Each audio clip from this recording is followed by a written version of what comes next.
BCCI বনাম PCB ICC champions trophy 2025 ক'ত আৰু কেতিয়া ICC চেম্পিয়নছ ট্ৰফি 2025ত ক'ত আৰু কেতিয়া অনুষ্ঠিত হ'ব এয়া হৈছে বিশ্ব ক্ৰিকেটত বৰ্তমান সময়ৰ আটাইতকৈ ডাঙৰ প্ৰশ্ন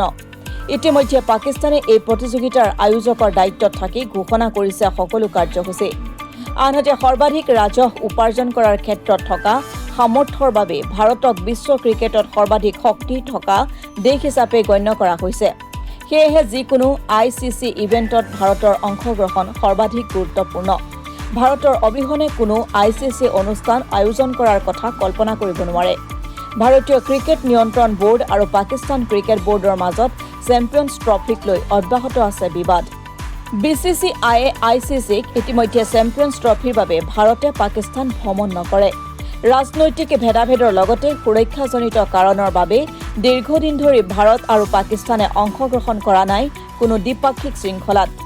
দুয়োটা চিৰ প্ৰতিদ্বন্দ্বী দলে কেৱল ICC আৰু এছিয়ান ক্ৰিকেট পৰিষদৰ ইভেণ্টত ইটোৱে সিটোৰ বিৰুদ্ধে খেলত অৱতীৰ্ণ হয়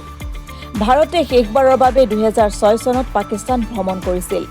সম্প্ৰতি ভাৰতে পাকিস্তান ভ্ৰমণ কৰিবলৈ অস্বীকাৰ কৰাৰ পিছত PCBয়ে গ্ৰহণ কৰিছে কঠোৰ স্থিতি PCBয়ে কৈছে যে হাইব্ৰিড মডেল তেওঁলোকৰ ফৰ্মুলাৰ বাহিৰত কিন্তু কি হ'ব ভাৰত অবিহনে চেম্পিয়নছ ট্ৰফি সম্ভৱ হ'বনে সেই আগন্তুক সময়ত লক্ষণীয় হ'ব